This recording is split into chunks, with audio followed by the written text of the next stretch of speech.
Yeah, very good morning to everyone. So this is your business taxation unit for assessment of companies. So assessment of companies under this chapter means theory related to assessment of companies we already discussed in your previous videos. Next in this assessment of companies we need to calculate the depreciation under section 32 and normal provision and MAT provision problems. Here the first one, depreciation under section 32. This kind of depreciation problems we already discussed in your PGBP ITL PGBP calculate ಮಾಡುವಾಗ depreciations calculations ಹೇಳ್ಕೊಟ್ಟಿದೆ. Same ರೀತಿ ನಿಮಗೆ questions ಕೇಳ್ತಾರೆ. Same ಅಲ್ಲಿ ಯಾವ format ನ ನೀವು use ಮಾಡಿರೋ, ಯಾವ ರೀತಿ ಕ್ಯಾಲ್ಕುಲೇಟ್ ಮಾಡಿರೋ, ಸೇಮ್ ಅದೇ ಇಲ್ಲೂ ಕೂಡ ನಮಗೆ ಫಾಲೋ ಆಗೋದು. ಅರ್ಥ ಆಗ್ತಿದೆಯಾ?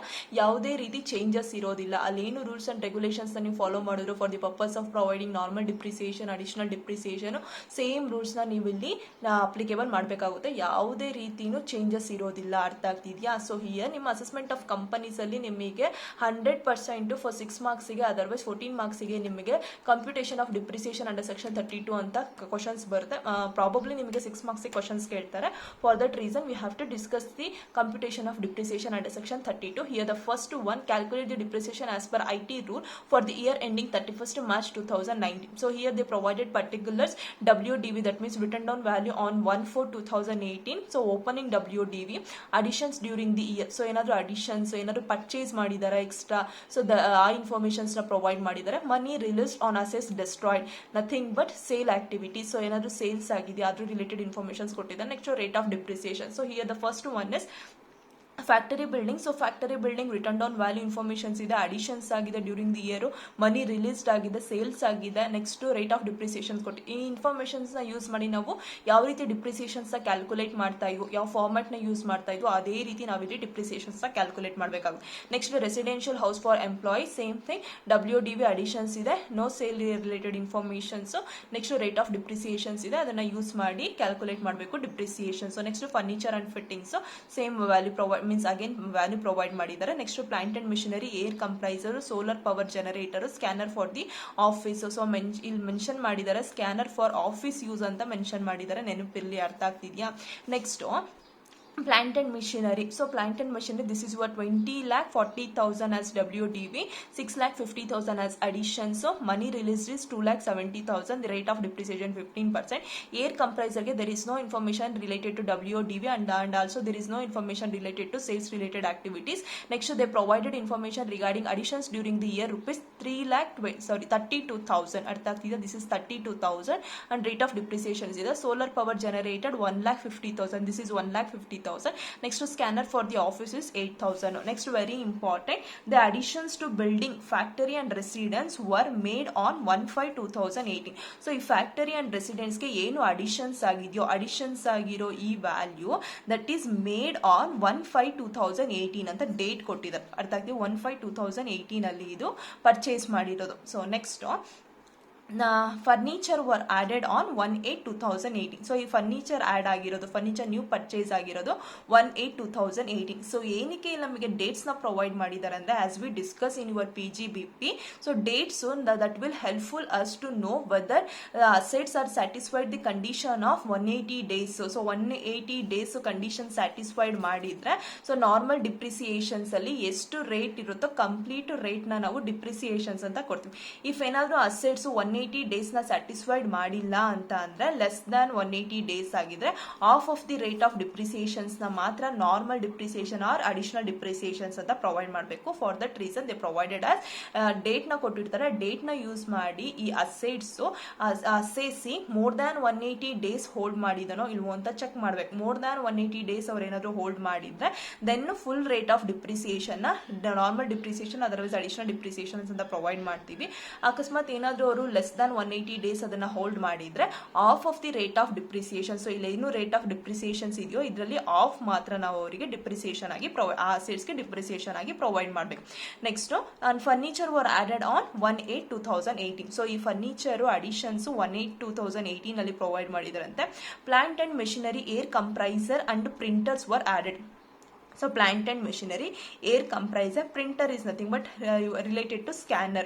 So ಈ ಮೂರು ಅಸೆಟ್ಸ್ ನ ಆಡ್ ಮಾಡಿರೋದು 1/11/2000, 2018. ಸೊ ಇನ್ನೊಂದು ಇಲ್ಲಿ ಜಸ್ಟ್ ನಮಗೆ ಅಡಿಷನ್ ಇನ್ಫಾರ್ಮೇಶನ್ಸ್ ಕೊಟ್ಟಿರೋದ್ರಿಂದ we can treat that this assets is addition to your plant and machinery. ಅರ್ಥ ಇದೆ. Air compressor also fall under plant and machinery, scanner, printer, solar power generator. So ಇದೆಲ್ಲ ನಿಮ್ಮ plant and ಮೆಷಿನರಿಲೇ ಬರೋದ್ರಿಂದ ಒಂದೇ block of assets ಅಲ್ಲಿ calculate ಮಾಡಿದ್ರು easy ಆಗುತ್ತೆ. ಅರ್ಥ ಆಗ್ತಿದೆಯಾ? So plant and machinery, air compressor, next scanner, ಈ ಮೂರನ್ನು ಪರ್ಚೇಸ್ ಮಾಡಿರೋದು 1/11/2018. ಬಟ್ ಸೋಲಾರ್ ಜನರೇಟ್ ನ ಪರ್ಚೇಸ್ ಮಾಡಿರೋದು 1/10/2018. ಇದನ್ನ ಮಾತ್ರ ಸಪರೇಟ್ ಆಗಿ ಪರ್ಚೇಸ್ ಮಾಡಿದ್ರೆ ಇದಕ್ಕೆ ಮಾತ್ರ ಸಪರೇಟ್ ಆಗಿ ಕ್ಯಾಲ್ಕುಲೇಷನ್ ಮಾಡೋಣ. ಅರ್ಥ ಆಗ್ತಿದ್ಯಾ? ಸೊ ಇಲ್ಲಿ ನಮಗೆ ಯಾವ ಅಸೆಟ್ಸ್ 180 ಡೇಸ್ ಸ್ಯಾಟಿಸ್ಫೈಡ್ ಮಾಡಿದೆ ಇಲ್ಲ ಅಂತ ಫಸ್ಟ್ ಚೆಕ್ ಮಾಡ್ಬೇಕು. ಅರ್ಥ ಆಗ್ತಿದ್ಯಾ? ಸೊ ಇದನ್ನ ಕ್ಯಾಲ್ಕುಲೇಟ್ ಮಾಡುವಾಗ್ಲೇನೆ ಕ್ಲಿಯರ್ ಮಾಡ್ಕೊಳ್ಳೋಣ. Next so write down. So business taxation unit 4 assessment of companies. So problem number 1, computation of depreciation as per IT rules. So first particulars, write down amount. So here first one is they provided as factory building. So factory building rate ಎಷ್ಟು ಕೊಟ್ಟಿರೋದು 10%. So write down as 10% block. So ಈ format ನೆನಪಿದೆ ನಿಮಗೆ. Opening WDV as on 1/4/2018, add additions made during the year, less deletions is nothing but sales made during the year. Next ಬರೋದು depreciable value ಆಗುತ್ತೆ. ಆ depreciable value ಅಲ್ಲಿ less depreciation. So ಇಲ್ಲಿ ನಿಮಗೆ ಎರಡು ಸಿಗುತ್ತೆ. Normal depreciation, additional depreciation only for new plant and machinery. ಹೊಸ plant and machinery ಇದ್ರೆ ಮಾತ್ರ ಅಡಿಷನಲ್ ಡಿಪ್ರಿಸಿಯೇಷನ್ ಸಿಗುತ್ತೆ. ಸೊ ನಾರ್ಮಲ್ ಅಸೆಟ್ಸ್ಗೆಲ್ಲ ನಿಮಗೆ ನಾರ್ಮಲ್ ಡಿಪ್ರಿಸಿಯೇಷನ್ಸ್ ಮಾತ್ರ ಪ್ರೊವೈಡ್ ಮಾಡ್ಬೇಕು. ಅರ್ಥ ಆಗ್ತಿದೆ? ಸೊ ನಿಮ್ಮ ಪ್ರಾಬ್ಲಮ್ ಅಲ್ಲಿ ಪ್ರೊವೈಡ್ ಮಾಡಿರೋ ಪ್ರಕಾರ factory building WDV value is 3,50,000. So write down. So factory building WDV is 3,50,000. So opening WDV is 3,50,000. Next additions ಆಗಿದೆ. ಎಷ್ಟು ಅಡಿಷನ್ಸ್ ಆಗಿದೆ during the year? That is 1 lakh. So write down additions made during the year, that is 1 lakh. So ಇವೆರಡನ್ನು add ಮಾಡಿದ್ರೆ 4,50,000. So 4,50,000 ಅಲ್ಲಿ ಏನಾದ್ರೂ sales ಆಗಿದೆಯಾ ನೋಡಬೇಕು. So sale ಆಗಿದೆ 60,000 ವರ್ತ್ ರುಪೀಸ್ ಅಸೆಟ್ಸ್ ಈ ಬ್ಲಾಕ್ ಅಲ್ಲಿ ಸೋಲ್ಡ್ ಆಗಿದೆ. ಸೊ ಆ ಬ್ಲಾಕ್ ಅಲ್ಲಿ ಸೋಲ್ಡ್ ಆಗಿರೋ ಅಸೆಟ್ಸ್ ವ್ಯಾಲ್ಯೂನ 60,000 ಅಂತ ಬರೀತೀರಾ. ನೆಕ್ಸ್ಟ್ ಇದನ್ನ ನೀವು 4,50,000 ಅಲ್ಲಿ 60,000 ರಿಮೂವ್ ಮಾಡ್ಬೇಕು. So 4,50,000 minus 60,000. So 3,90,000. So 3,90,000. So this is your depreciable value. So depreciable value 3,90,000. So ಇವಾಗ ಡಿಪ್ರಿಸಿಯೇಷನ್ಸ್ ಕೊಡೋಕ್ಕಿಂತ ಮುಂಚೆ ಈ ಅಸೆಟ್ಸ್ 180 ಡೇಸ್ ನ ಸ್ಯಾಟಿಸ್ಫೈಡ್ ಮಾಡಿದೆಯೋ ಇಲ್ವೋ ಅಂತ ಚೆಕ್ ಮಾಡ್ಬೇಕು. ಸೊ ಇಲ್ಲಿ factory building as on 1/4/2018 WDV value ಕೊಟ್ಟಿದ್ದಾರೆ. ಓಕೆ. ನೆಕ್ಸ್ಟ್ ಇದರಲ್ಲಿ ನಿಮಗೆ ಪ್ರೊವೈಡ್ ಮಾಡಿರೋ information, the addition to building factory and residence were made on 1/5/2018. So ಇದನ್ನ ನೀವು ಪರ್ಚೇಸ್ ಮಾಡಿರೋದು ಯಾವಾಗ? ಈ ಅಡಿಷನ್ಸ್ 1/5/2018. ಸೊ 1/5/2018.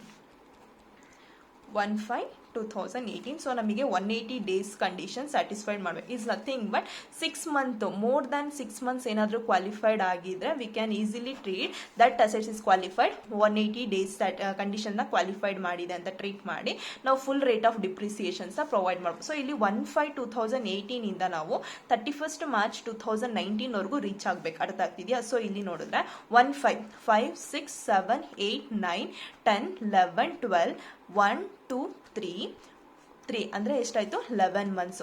ಸೊ 11 ಮಂತ್ಸ್ ಆದ್ರೆ so this is more than 6 month. So more than 6 months ಆಗಿದೆ ಅಂದ್ರೆ ಮೋರ್ ದ್ಯಾನ್ 180 ಡೇಸ್ ಇದನ್ನ ಅಸೆಸಿ ಹೋಲ್ಡ್ ಮಾಡಿರ್ತಾರೆ. Then full rate of depreciation ನ ನಾರ್ಮಲ್ ಡಿಪ್ರಿಸಿಯೇಷನ್ ಆಗಿ ಪ್ರೊವೈಡ್ ಮಾಡಬೇಕು.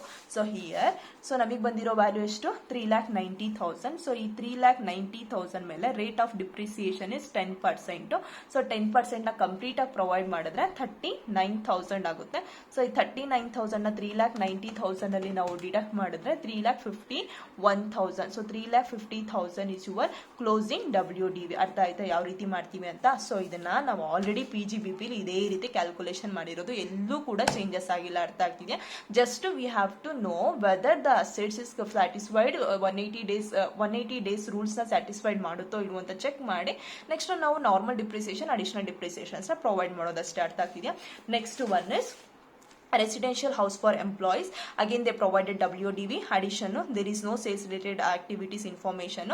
The rate of depreciation is 5%. So write down residential houses for employees 5% block. Opening WDV as on 1/4/2018 is 10 lakh. Next, again they made additions during the year. The value is 5 lakh. The total is 15 lakh. Next, there is no deletions. So ಇಲ್ಲಿ ನಮಗೆ depreciable value ಬಂದು 15 lakh. So ಈ 15 lakh next ನಾವು normal additionals ಕೊಡೋಕ್ಕಾಗೋದಿಲ್ಲ. Additional only for new plant and machinery. So residential is not fall under your new plant and machinery. Then no additional depreciation.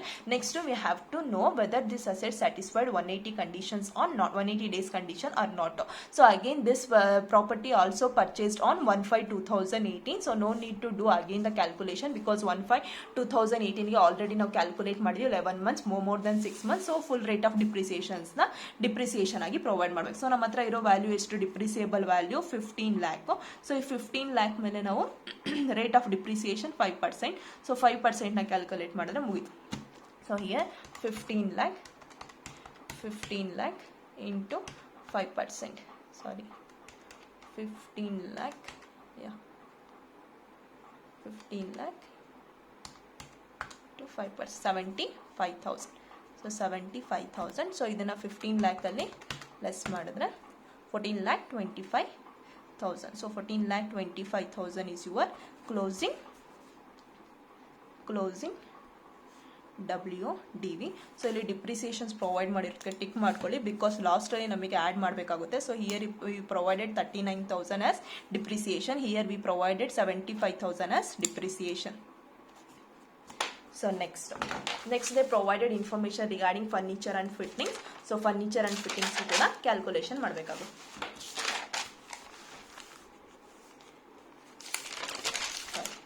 Furniture and fittings. So 10% of block opening WDV provide ಮಾಡಿದರೆ additions ನೋಡಬೇಕು. Next ಏನಾದರೂ sales related informations ಇದೆಯಾ ಅಂತ check ಮಾಡಬೇಕು. So here so furniture 15,000 5,000 additions ಆಗಿದೆ. there is no sales related information. next 10% rate of depreciation. again the furniture were added on 1/8/2018.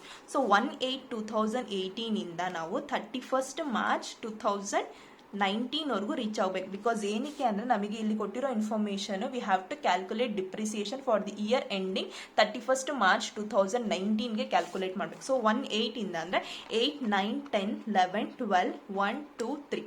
So 7 months. So 7 months means more than 6 months ಇರೋದ್ರಿಂದ ಈ assets ನಮಗೆ 180 days ಕಂಡೀಷನ್ಸ್ನ satisfied ಮಾಡಿದೆ. ಅರ್ಥ ಆಗ್ತಿದೆಯಾ? So satisfied ಆಗಿದ್ರೆ full rate of ಡಿಪ್ರಿಸಿಯೇಷನ್ಸ್ನ provide ಮಾಡಬೇಕು. And again there is no additional because furniture and fittings. So additional only available to new plant and ಮೆಷಿನರಿಗೆ ಮಾತ್ರ ಸಿಗುತ್ತೆ. So next write down opening WDV. the opening WDV is 15,000. next addition 5,000. so ಎರಡನ್ನು add ಮಾಡಿದ್ರೆ 20,000 depreciable value. Next ಇದು condition satisfied ಮಾಡಿದೆ ಅಂತ ಅಂದ್ರೆ ಎಷ್ಟು ಪ್ರೊವೈಡ್ ಮಾಡಬೇಕು? ಫುಲ್ ರೇಟ್ ಆಫ್ ಡಿಪ್ರಿಸಿಯೇಷನ್ಸ್ನ ಮಾಡಬೇಕು. ಸೊ ನಾರ್ಮಲ್ ಡಿಪ್ರಿಸಿಯೇಷನ್ ಮೇಲೆ 20,000. ಸೊ ಇಲ್ಲಿ ನಮಗೆ ರೇಟ್ ಆಫ್ ಡಿಪ್ರಿಸಿಯೇಷನ್ಸ್ ಕೊಟ್ಟಿರೋದು ಫರ್ನಿಚರ್ ಅಂಡ್ ಫಿಟ್ಟಿಂಗ್ಸ್ಗೆ 10%. ಸೊ 20,000 ಮೇಲೆ 10% ತೆಗೆದ್ರೆ 2,000. ಸೊ ನಿಮಗೆ ಬಂದಿದ್ದು ಡಿಪ್ರಿಸಿಯಬಲ್ ವ್ಯಾಲ್ಯೂ ಇಸ್ 20,000. 20,000 ಅಲ್ಲಿ 2,000 ಲೆಸ್ ಮಾಡಿದ್ರೆ ಆಸ್ ಎ ನಾರ್ಮಲ್ ಡಿಪ್ರಿಸಿಯೇಷನ್ ಅಂತ. So remaining is 18,000. So 18,000 is your closing WDV. So ಇದನ್ನು ಟಿಕ್ ಮಾಡ್ಕೊಳ್ಳಿ. ಸೊ ನಾವು ಡಿಪ್ರಿಸಿಯೇಷನ್ ಕೊಟ್ಟಿರೋದೆಷ್ಟು 2,000 for furniture and fitting. Next one is very important, plant and machinery. WDV ಇದೆ, additions ಇದೆ. Next money release means sales ಆಗಿರೋ activities ಆಗಿದೆ. Next air compressor only additions, solar power only additions, scanner for office use only additions. So as I said, so ಈ solar ಪವರ್ನ ಬೇರೆ ದಿನದಲ್ಲಿ means ಬೇರೆ date ಅಲ್ಲಿ ಪರ್ಚೇಸ್ ಮಾಡಿರೋದ್ರಿಂದ ಇದನ್ನ ಸಪರೇಟ್ ಆಗಿ ಕ್ಯಾಲ್ಕುಲೇಟ್ ಮಾಡೋಣ. ಈ plant and machinery additions, air compressor additions, scanner for office use additions, ಇವಿಷ್ಟು ನಾವು ಪರ್ಚೇಸ್ ಮಾಡಿರೋದು 1/11/2018. ಸೊ 1/11/2018 ಅಲ್ಲಿ ಪರ್ಚೇಸ್ ಮಾಡಿದ್ದಾರೆ. 1/11/2018. ಸೊ ಇಯರ್ ಎಂಡ್ ಆಗೋದು 31st March 2019. So 1/11/2011, 12, 1, 2, 3 just completed 5 months. So 5 months ಅಂದ್ರೆ less than 6 months. Less than 6 months ಅಂದ್ರೆ less than 180 days satisfied ಆಗಿ. When asset satisfied less than 180 days ಅಂತ ಅಂದ್ರೆ ನಾವೆಷ್ಟು ಆಫ್ ರೇಟ್ ಆಫ್ ಡಿಪ್ರಿಸಿಯೇಷನ್ಸ್ ನ provide ಮಾಡ್ಬೇಕು. ಅರ್ಥ ಆಗ್ತಿದ್ಯಾ? ಸೊ ಹಿಯರ್ ಸೊ ನಿಮಗೆ ಪ್ಲಾಂಟ್ ಅಂಡ್ ಮೆಷಿನರಿ ಅಂತ ಬಂದಿದೆ. ನ್ಯೂ ಪ್ಲಾಂಟ್ ಅಂಡ್ ಮೆಷಿನರಿ ಮೇಲೆ ಅಡಿಷನಲ್ ಡಿಪ್ರಿಸಿಯೇಷನ್ ಸಿಗುತ್ತೆ, ಮರಿಬೇಡಿ. ಅರ್ಥ ಅರ್ಥ ಆಗ್ತಿದೆಯಾ. ನ್ಯೂ ಪ್ಲಾಂಟ್ ಅಂಡ್ ಮೆಷಿನರಿಗೆ ಅಡಿಷನ್ ಸಿಗುತ್ತೆ. Air compressor also fall under plant and machinery, ಇದಕ್ಕೂ ಅಡಿಷನ್ಸ್ ಇರುತ್ತೆ. ನೆಕ್ಸ್ಟ್ ಸ್ಕ್ಯಾನರ್, ಸೊ ಅದಕ್ಕೆ ಇಲ್ಲಿ ಆಫೀಸ್ ಯೂಸ್ ಅಂತ ಕೊಟ್ಟಿದ್ದಾರೆ.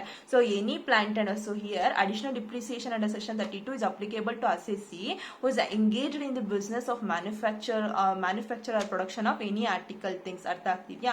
ಸೊ ಈ ರೀತಿ depreciation will be applicable only for new plant and machinery which is acquired and install after 31st March 2005 and it is not applicable for ships and aircraft, second hand plant and machinery used in office premises. So ಏನಾದರೂ office premises ಅಲ್ಲಿ ನೀವು plant and machineries ನ use ಮಾಡಿದ್ರೆ ನಿಮಗೆ additional depreciation ಸಿಗೋದಿಲ್ಲ. ಅರ್ಥ ಆಗ್ತಿದ್ಯಾ. No additional depreciation. ಯಾವಾಗ ಅಂದ್ರೆ when you use plant and machinery for office use otherwise residential ಅಕಾಮಡೇಷನ್ಸ್ಗೆ ನೀವು ಯೂಸ್ ಮಾಡಿದ್ರೆ ನ್ಯೂ ಪ್ಲಾಂಟ್ ಅಂಡ್ ಮೆಷಿನರೀಸ್ ನ, ಸೊ ಅಲ್ಲಿ ನಿಮಗೆ ನೋ ಅಡಿಷನಲ್ ಡಿಪ್ರಿಸಿಯೇಷನ್ ಸಿಗೋದಿಲ್ಲ. ಅರ್ಥ ಆಗ್ತಿದ್ಯಾ. ಸೊ ಇಲ್ಲಿ ನೀವು ಸ್ಕ್ಯಾನರ್ಸ್ ನ ಆಫೀಸ್ ಯೂಸ್ ಮಾಡಿದ್ರೆ ಸೊ ಈ ವ್ಯಾಲ್ಯೂ ಮೇಲೆ ನಿಮಗೆ ಅಡಿಷನಲ್ ಡಿಪ್ರಿಸಿಯೇಷನ್ಸ್ ಪ್ರೊವೈಡ್ ಮಾಡೋಕೆ ಆಗೋದಿಲ್ಲ under depreciation. So here 111 so condition satisfied ಆಗಿಲ್ಲ. ಪ್ರತಿಯೊಂದರಲ್ಲೂ ನಾರ್ಮಲ್ ಅಲ್ಲೂ ಆಫ್ ರೇಟ್ ನ ತಗೊಬೇಕು, ನೆಕ್ಸ್ಟ್ ಅಡಿಷನಲ್ ಅಲ್ಲೂ ಆಫ್ ರೇಟ್ಸ್ ನ ತಗೊಬೇಕು. ಕ್ಲಿಯರ್ ಆಯ್ತಾ. So here plant and machinery, again write down WDV. So the WDV is 20,40,000. So write down 20,40,000. Next additions made, yes they made additions under plant and machinery, air compressor and scanner. ಇದನ್ನ separate ಆಗಿ treat ಮಾಡಿ because date change ಇದೆ. So ಇಲ್ಲಿ 6,50,000, 32,000, 1,50,000. So better. So additions made, plant and machinery, so additions is 6,50,000. Next air compressor 32,000. Next printer means scanner for office use, so that is 8,000. So ಎಲ್ಲಾನು add ಮಾಡಿದ್ರೆ so 6,50,000, 32,000, next 8,000. So 6,90,000. So 6,90,000 ನ add ಮಾಡಬೇಕು. So 20 plus 20,40,000 ನಲ್ಲಿ add ಮಾಡಿದ್ರೆ 27,30,000 ಆಗುತ್ತೆ. So ಇಲ್ಲಿ ನಮಗೆ deletions ಇದೆ. ಡಿಲಿಷನ್ ಸೇಲ್ಸ್ ನಡೆದಿರೋದು 2,70,000 under plant and machinery. So write down 2,70,000. So next depreciable value 27,30,000 minus 2,70,000. So 24,60,000 is your depreciable value. So depreciable value ಸಿಕ್ತು. ನಾನು ನಾರ್ಮಲ್ ಡಿಪ್ರಿಸಿಯೇಷನ್ಸ್ ಅಡಿಷನಲ್ ಡಿಪ್ರಿಸಿಯೇಷನ್ಸ್ ಕೊಡ್ತೀನಿ ಫುಲ್ ಆಗಿ ಅಂದರೆ ತಪ್ಪಾಗುತ್ತೆ. ಬಿಕಾಸ್ ಇಲ್ಲಿ ನಿಮ್ಮ ಪ್ಲಾಂಟ್ ಅಂಡ್ ಮೆಷಿನರಿಯಲ್ಲಿ ಕಂಡೀಷನ್ ಸ್ಯಾಟಿಸ್ಫೈಡ್ ಆಗಿಲ್ಲ ಫಾರ್ ಅಡಿಷನ್ಸ್ಗೆ ಮಾತ್ರ ನೀವು ಆಫ್ ರೇಟ್ ಆಫ್ ಡಿಪ್ರಿಸಿಯೇಷನ್ಸ್ನ ಕೊಡಬೇಕು. ಅರ್ಥ ಆಗ್ತಿದೆಯಾ. Next write down normal depreciation. So normal ಡಿಪ್ರಿಸಿಯೇಷನ್ಸ್ನ ಪ್ರೊವೈಡ್ ಮಾಡಬೇಕು. ಫಸ್ಟ್ ನಾರ್ಮಲ್ ಡಿಪ್ರಿಸಿಯೇಷನಲ್ಲಿ ಫುಲ್ ರೇಟ್ ಆಫ್ ಡಿಪ್ರಿಸಿಯೇಷನ್ಸ್ನ ಕೊಡೋಣ, ಆಮೇಲೆ ಆಫ್ ರೇಟ್ ಆಫ್ ನಾರ್ಮಲ್ ಡಿಪ್ರಿಸಿಯೇಷನ್ಸ್ನ ಕೊಡೋಣ. So better write full normal depreciation. So ಯಾವ ಅಸೆಟ್ಸ್ಗೆ ಫುಲ್ ನಾರ್ಮಲ್ ಡಿಪ್ರಿಸಿಯೇಷನ್ ಸಿಗುತ್ತೆ ಅಂದರೆ ಓಪನಿಂಗ್ WDV ಇದೆ ನೋಡಿ, ಆ ಅಸೆಟ್ಸು 1/4/2018 ಪರ್ಚೇಸ್ ಮಾಡಿ. ಸೊ ಇಯರ್ ಎಂಡ್ ಆಗ್ತಿರೋದು 31st March 2019. ಸೊ ಈ WDV ಇದು block of assets. So block of assets ಅಲ್ಲಿ remaining block of assets conditions satisfied ಮಾಡುತ್ತೆ. ಸೊ ಅದಕ್ಕೆ ಮಾತ್ರ ನಾರ್ಮಲ್ ಡಿಪ್ರಿಸಿಯೇಷನ್ಸ್ ಕೊಡಬೇಕು. ಹೇಗೆ ಕ್ಯಾಲ್ಕುಲೇಟ್ ಮಾಡ್ತೀವಿ ಅಂದ್ರೆ so as we know the depreciable value is 24,60,000. ಎಷ್ಟು ಡಿಪ್ರಿಸಿಯಬಲ್ ವ್ಯಾಲ್ಯೂ ನಮಗೆ ಸಿಕ್ಕಿರೋದು 24,60,000. ಸೊ ಇದರಲ್ಲಿ ಕಂಡೀಷನ್ ಸ್ಯಾಟಿಸ್ಫೈಡ್ ಮಾಡದೇ ಇರೋ ಅಸೆಟ್ಸ್ ಯಾವುದು ಅಂದ್ರೆ ಒಂದು plant and machinery, air compressor, printer for office. ಈ ಮೂರು ಕೂಡ ಕಂಡೀಷನ್ ಸ್ಯಾಟಿಸ್ಫೈಡ್ ಮಾಡಿಲ್ಲ. ಸೊ ಈ ವ್ಯಾಲ್ಯೂನ ಡಿಡಕ್ಟ್ ಮಾಡಿದ್ರೆ ರಿಮೈನಿಂಗ್ ಏನು ವ್ಯಾಲ್ಯೂ ಬರುತ್ತೋ that remaining value that is related to opening WDV means ಹಳೆ WDV ಇತ್ತಲ್ವ ಆ ಅಸೆಟ್ಸ್ ವ್ಯಾಲ್ಯೂ ಆಗೋದು. ಅದ್ರ ಮೇಲೆ ನಾವು full rate of depreciations provide ಮಾಡ್ಬೋದು. ಸೊ ಇಲ್ಲಿ ನಮಗೆ ಈ ಮೂರು ಅಸೆಟ್ಸ್ ಕಂಡೀಷನ್ಸ್ ಸ್ಯಾಟಿಸ್ಫೈಡ್ ಮಾಡಿಲ್ಲ, ಅದ್ರ ವ್ಯಾಲ್ಯೂ 6,90,000. ಸೊ ನಿಮ್ಮ 24,60,000 ಅಲ್ಲಿ 6,90,000 ಡಿಡಕ್ಟ್ ಮಾಡಿದ್ರೆ 6,90,000. ಸೊ ಇದನ್ನು ಡಿಡಕ್ಟ್ ಮಾಡಿದ್ರೆ 17,70,000 that is related to old assets. So old assets condition satisfied ಮಾಡಿದೆ. ಸೊ ಇದಕ್ಕೆ full rate of depreciations provide ಮಾಡಬೇಕು. Rate of depreciation is 15%. So 15% calculate ಮಾಡಬೇಕು. ಸೊ ಇದ್ರ ಮೇಲೆ 15% ಕ್ಯಾಲ್ಕುಲೇಟ್ ಮಾಡಿದ್ರೆ 2,65,500. So write down 2,65,500. ಅರ್ಥ ಆಯ್ತಾ ಯಾವ ರೀತಿ ಮಾಡಿದ್ವಿ, ಏನಕ್ಕೆ ಅದಕ್ಕೆ ಫುಲ್ ರೇಟ್ ಆಫ್ ಡಿಪ್ರಿಸಿಯೇಷನ್ಸ್ ಕೊಟ್ಟಿದ್ವಿ ಕೊಟ್ಟಿದ್ವಿ ಅಂತ. So WDV is nothing but block of assets. ನಾವು ಬ್ಲಾಕ್ ಆಫ್ ಅಸೆಟ್ಸ್ ನಾವು ಅಂಡರ್ ಡಿಪ್ರಿಸಿಯೇಷನ್ ಅಂಡರ್ ಸೆಕ್ಷನ್ 32 ಅಲ್ಲಿ ನಾವು ಕ್ಯಾಲ್ಕುಲೇಟ್ ಮಾಡೋದು. ಸೊ ನಿಮ್ಮ ಓಪನಿಂಗ್ ಅಲ್ಲಿ 20,40,000 ಅಲ್ಲಿ ನೀವು ಸೋಲ್ಡ್ ಮಾಡಿರೋದೆಷ್ಟು 2,70,000. ಅದ್ರಲ್ಲಿ ಅಡಿಷನ್ಸ್ ಆಗಿದೆಷ್ಟು 6,90,000. ಅಡಿಷನ್ಸ್ ಆಗಿರೋ ಯಾವುದೇ ಅಸೆಟ್ಸ್ 180 ಡೇಸ್ ನ ಕಂಡೀಷನ್ಸ್ ನ ಸ್ಯಾಟಿಸ್ಫೈಡ್ ಮಾಡಿಲ್ಲ. ಫಾರ್ ದಟ್ ರೀಸನ್ ಈ ವ್ಯಾಲ್ಯೂ ಮೇಲೆ 6,90,000 ಮೇಲೆ ನಾವು ಎಷ್ಟು ಫುಲ್ ರೇಟ್ ಆಫ್ ಡಿಪ್ರಿಸಿಯೇಷನ್ಸ್ ನ ಪ್ರೊವೈಡ್ ಮಾಡೋಕ್ಕಾಗೋದಿಲ್ಲ. ಸೊ ನಮ್ಮ ಹತ್ರ ಇರೋ ಡಿಪ್ರಿಸಿಯಬಲ್ ವ್ಯಾಲ್ಯೂ ಮೀನ್ಸ್ 24,60,000 ಅಲ್ಲಿ 6,90,000 ಡಿಡಕ್ಟ್ ಮಾಡಿದ್ರೆ ಬರೋ remaining balance related to old assets ಆಗುತ್ತೆ. ಸೊ ಓಲ್ಡ್ ಅಸೆಟ್ಸ್ ಮೇಲೆ ನಾವು ಫುಲ್ ರೇಟ್ ಆಫ್ ಡಿಪ್ರಿಸಿಯೇಷನ್ಸ್ ನ ಪ್ರೊವೈಡ್ ಮಾಡಬಹುದು. Next of rate of depreciation, of normal depreciation. So of normal depreciation ಯಾವುದಕ್ಕೆ ಅವೈಲೇಬಲ್ ಆಗುತ್ತೆ? ಸೊ ಈ ಅಸೆಟ್ಸ್ ಕಂಡೀಷನ್ ಸ್ಯಾಟಿಸ್ಫೈಡ್ ಮಾಡಿಲ್ಲ, ಈ ವ್ಯಾಲ್ಯೂ ಮಾತ್ರ of rate of depreciation applicable ಆಗುತ್ತೆ. So value is 6,90,000. ಸೊ ಇಲ್ಲಿ rate of depreciation is 15%. So ಈ 15% ಮೇಲೆ 1/2 ನ ಕ್ಯಾಲ್ಕುಲೇಟ್ ಮಾಡ್ಬೇಕು. ಅರ್ಥ ಆಯ್ತಾ? So here write down 6,90,000 into 15/100 into 1/2. So 51,750. Write down 51,750. Next we have to provide additional depreciation. So additional depreciation as we discuss only for new plant and machinery. So new plant and machinery ಇಲ್ಲಿ ನಮಗೆ plant and machinery ಇದೆ, air compressor ಇದೆ, printer for office use as we know. So any plant and machinery which is used for office premises or residential accommodation, so ಅದ್ರ ಮೇಲೆ ನಮಗೆ additional depreciation ಸಿಗೋದಿಲ್ಲ. So ಇದನ್ನ cancel ಮಾಡಿ ಇವೆರಡಕ್ಕೆ ಮಾತ್ರ ನಾವು ಅಡಿಷನಲ್ ಡಿಪ್ರಿಸಿಯೇಷನ್ ಅದು ಆಫ್ ರೇಟ್ ನ ಮಾತ್ರ ಕೊಡ್ತೀವಿ. ಅಗೇನ್ ಏನಕ್ಕೆ ಅಂದ್ರೆ this not satisfied 180 days conditions. So ಇಲ್ಲಿ ನಮಗೆ 6,90,000 ಅಲ್ಲಿ of additional depreciation. So of additional depreciation. So ನಮ್ಮ ಹತ್ರ ಇದ್ದಿದ್ದು value new plant and missionary ಇದು 6,90,000.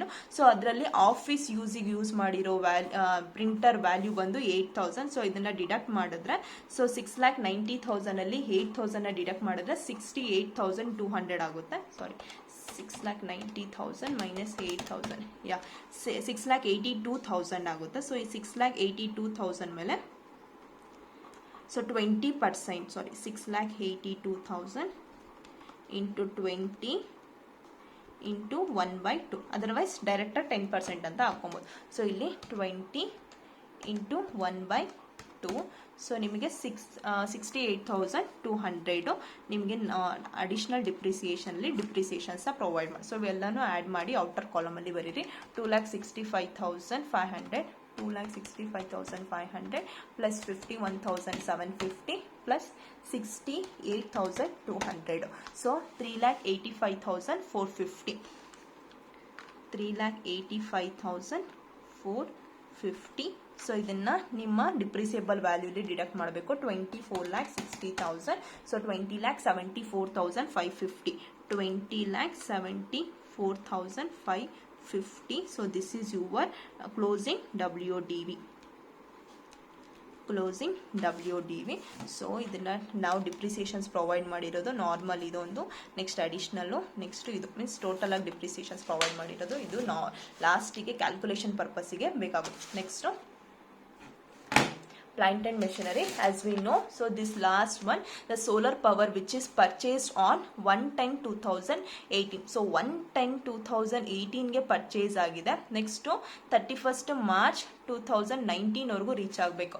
ಸೊ 10, 11, 12, 1, 2, 3. ಸೊ ಕಂಡೀಷನ್ ಸ್ಯಾಟಿಸ್ಫೈಡ್ ಆಯಿತು. ಫುಲ್ ರೇಟ್ ಆಫ್ ಡಿಪ್ರಿಸಿಯೇಷನ್ಸ್ ನ ಪ್ರೊವೈಡ್ ಮಾಡ್ಬೇಕು. ಅರ್ಥ ಆಗ್ತಿದ್ಯಾ?